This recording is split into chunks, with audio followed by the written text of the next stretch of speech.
Welcome everybody. My name is Farmer Ian. I am the Gourmet Gardener, and I do a series of classes and teach people how to grow their own food, especially during this time, this uncertain era, that we just don't know what is actually going to be on the stores in the supermarkets when we go to shop. And in this age, we have to take precautions, and right now I'm wearing the mask, but as you could easily see here in the garden, and even with our crew here assisting me with this video, we're standing far enough back that we don't have to worry about interaction. So even here with my plants, they don't really care if I'm wearing a mask or not. So it's probably going to be easier for me to disregard the mask for this class. So here we're going to start a series of classes, and we're going to go back to the very beginning. We're going to say that this is going to be a class that anybody could realize the miracle of germination. And whether you're 75, 95, 2, 10, it's a miracle every time, for me even, to plant the seed, nurture that seed, and to watch it grow into my babies. And it's simple, but it all has to start from something. We all started with a plan. A person in any profession didn't say, you know what, I want to just be a doctor, or I want to be a lawyer, or I want to be a parks and recreation person. It all started with a plan. You were a kid, you went to school, you were nurtured, you were fed, you were loved. Same as plants. So we have to say to ourselves, okay, where do we live? Where, if at all, can we have a garden? What do we want to grow? What do we like to grow? What do we like to eat? I wouldn't want people to grow something that is just going to be grown to throw away. That makes absolutely no sense, to just throw your money away. And in like manner, it makes absolutely no sense to go out there and spend your hard-earned money only to watch the product pass. So again, I'm going to give you the tools. I'm going to be here for you to walk through it. We're going to start again with that plan. So let's say you're going to build a garden, okay? One of the things that we need to think about here in South Florida, this is zone 8 to 9, not zone 11 and not zone 4.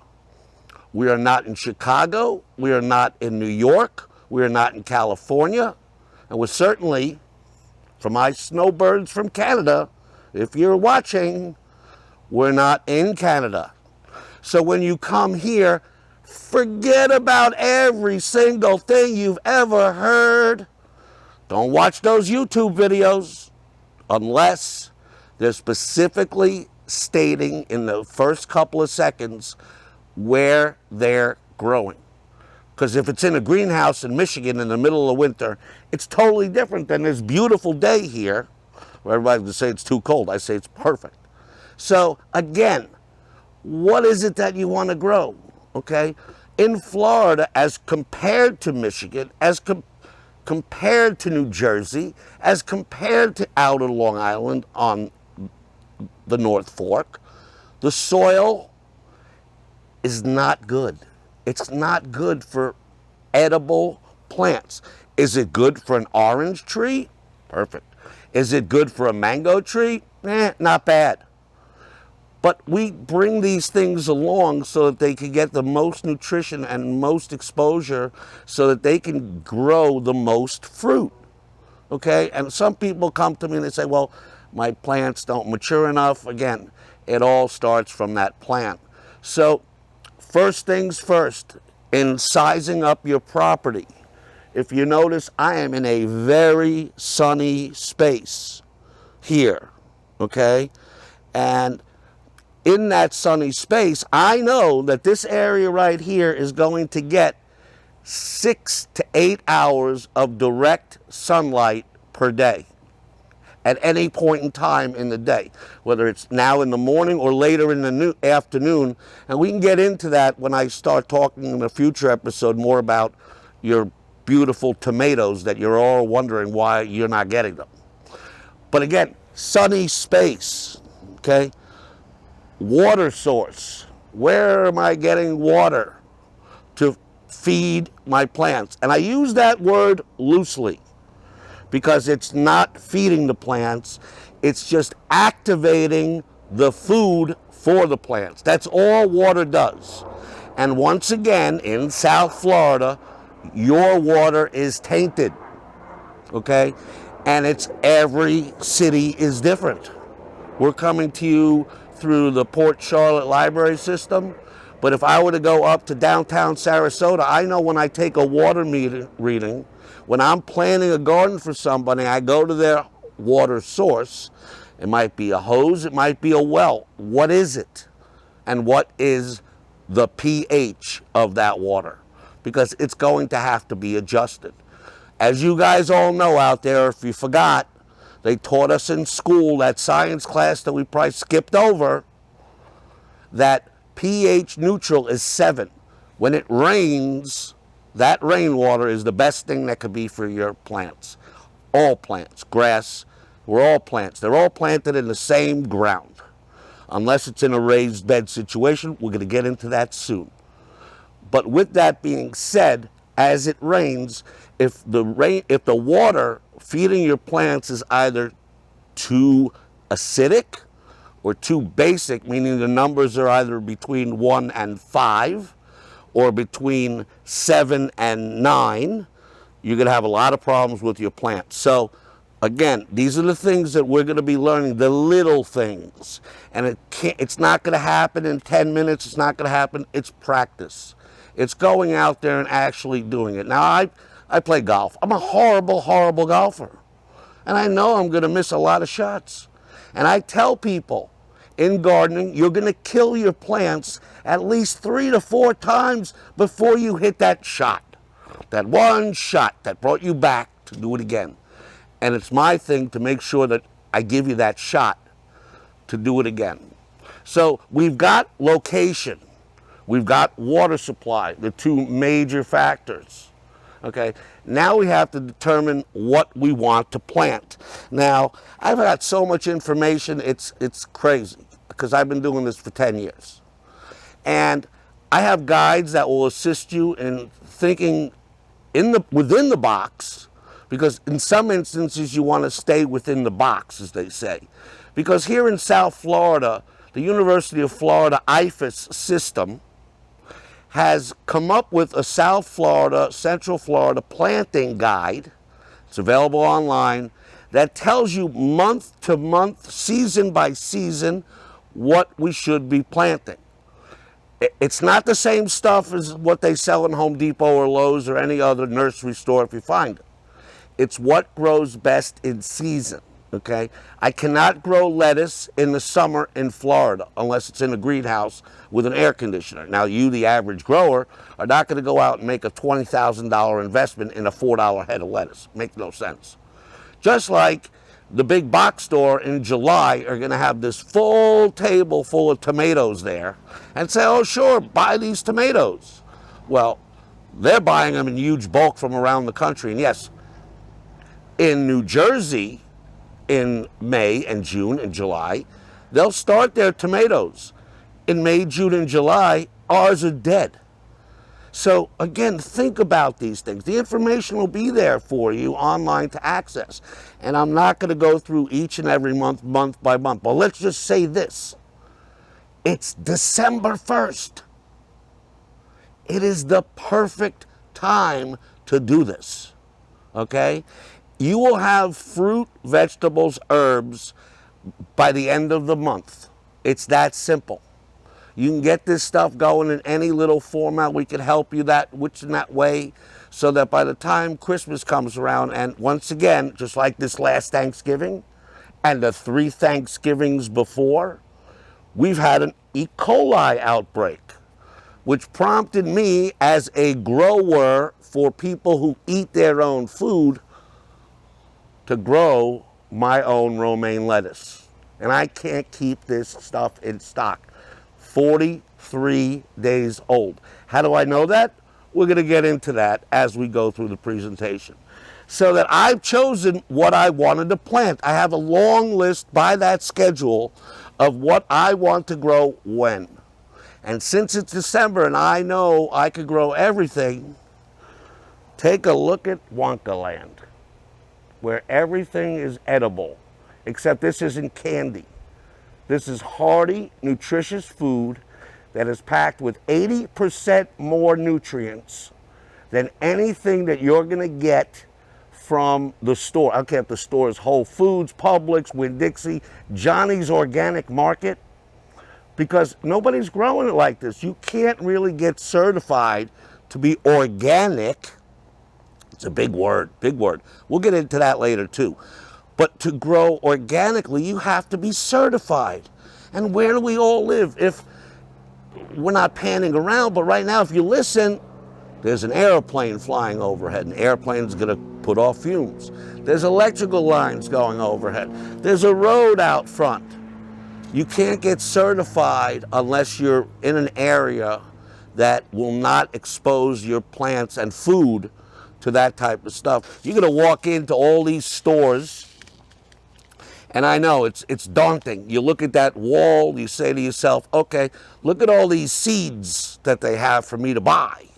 At all these different, organic, non-organic, pelleted, roll sheets. Again, you have to realize what you're getting into based upon the planting guide.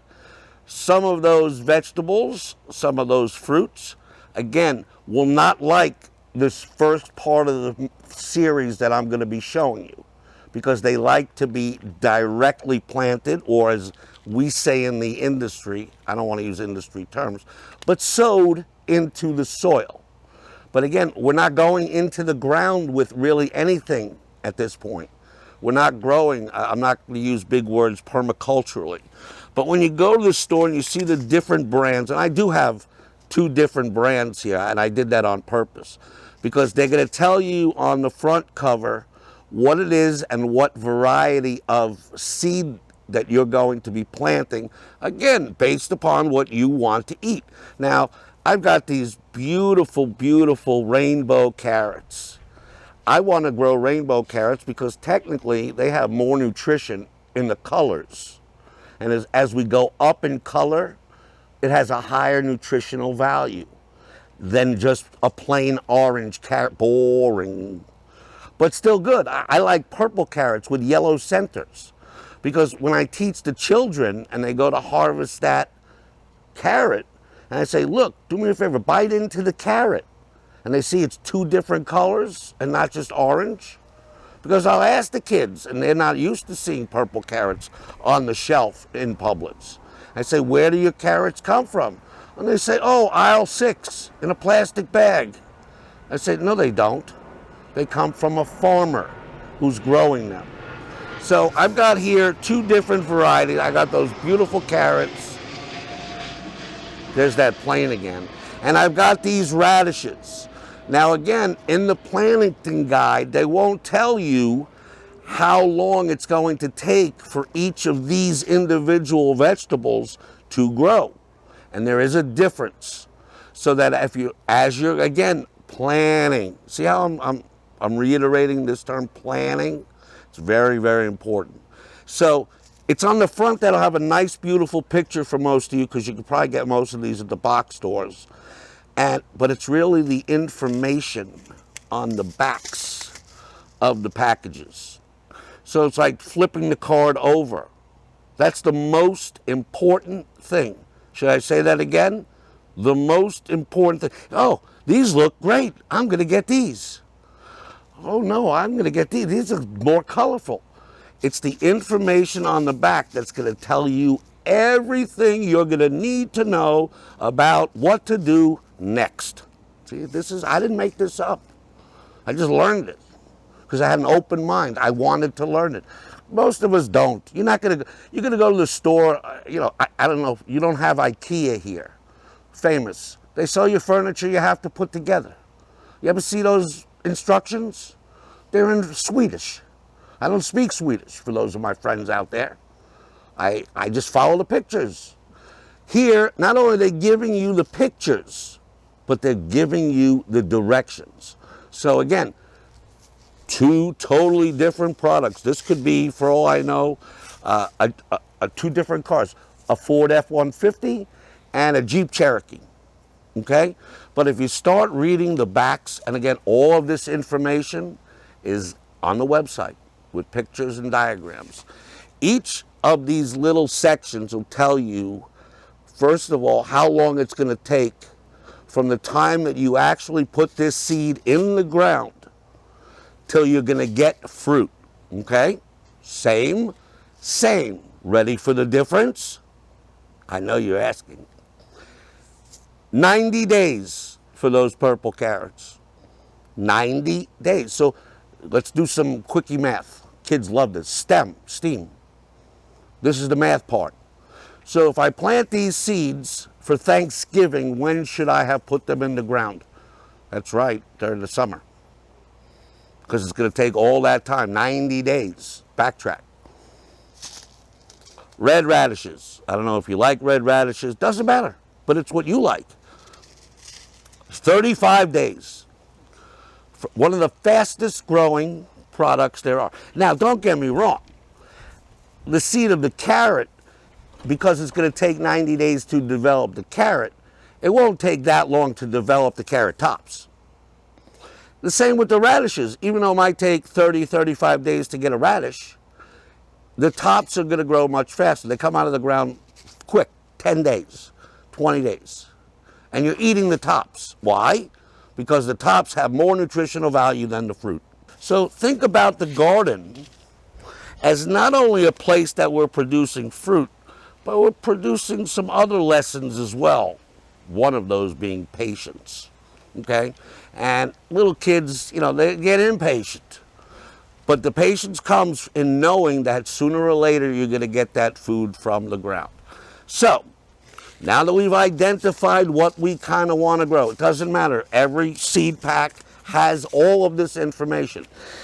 Even for us big growers, I know, big term, big growers who buy bigger packages, it's the same thing.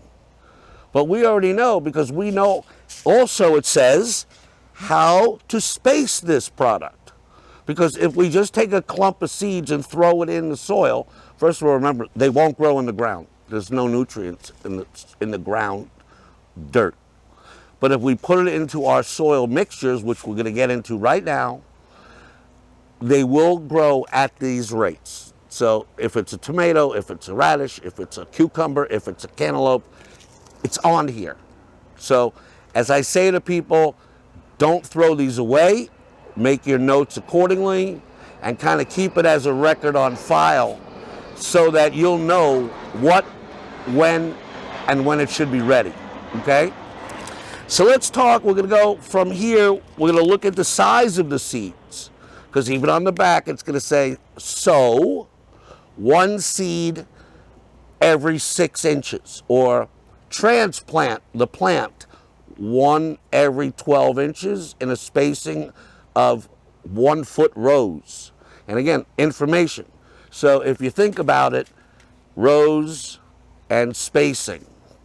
So here's what I preferably, and hopefully you too, will look to do to ease your ability to start and grow a seed, because technically it is the cheapest and most efficient way to grow your garden. Why do I say that? If I go to my handy dandy plant, which I started from a seed, which this is actually a pink snapdragon pepper, so it's going to be a little on the reddish side. I started from a seed September 1st. I have it labeled with the date, and I know that this is ready to be transferred into its final stages because it's starting to produce, and if you get close enough on a zoom, there are flowers starting, okay? But this is after the fact. But this all started from the seed that we're going to create. This plant in the stores right now, $3-4, okay? One package of seeds is maybe $1.79. You get about 100 seeds. Again, kids, friends, let's do some STEAM math. How much are we actually making and saving? Most economical way to go, because if this dies, you just threw away your money. If you throw away one of these little seedlings, it costs you nothing. So here is a seedling tray. In the seedling tray, they have different amounts of holes, cells, for the different amounts of plants that would go into them, and what it would be required as far as the planting depth for those seeds into the medium that is created. Now, most of the seed packs, they don't know what you're going to be planting in. They just think you're going to probably buy the seed pack, they're going to buy a bag of dirt or potting mixture from the store, and then they're going to come home and they're going to plant the seed, water the seed, let it go, see what happens. As I told you, that is a very unpopular plan as far as moving your garden forward. But what you should be doing is growing in a medium, not in a potting mixture that is sold in a bag and priced accordingly. What you should be looking at is a product called Coconut Core. Okay? Any questions on where to get it, just give me a shout out, I'll tell you. It comes in a number of different sizes, a number of different varieties. This, what we do is we put it into water, and after it sits and blooms into the water, it'll become this loose, airy, beautiful coconut fiber. And people tell me, well, where does it come from? It comes from the interior of the coconut tree. It's not the coconuts, but the tree itself, because the tree always dies back. There are billions of these trees in the world, and they use those accordingly. And what we basically do is this is a simple process where we can then take this bloom product and simply put it into the tray cells, as you can see I'm doing here. And what that does, I have a catch underneath, and you'll see when you go to the box stores or any nurseries, they sell these as a kit. So there'll be the tray, the bottom tray, and in most instances, a clear, I don't see it, but a clear top. We don't need the clear top. We live in Florida, which acts sort of like a greenhouse. But if you see what I'm doing is I'm just kind of pushing and pulling this beautiful light coconut over the top of the seedling tray. And all the people say to me, this is the next step is what they love, because it's as easy as playing a piano. Because what I'm trying to do is create a seed pocket for those seeds that we just discussed we want to plant. And if you look at each individual seed, they're all different sizes.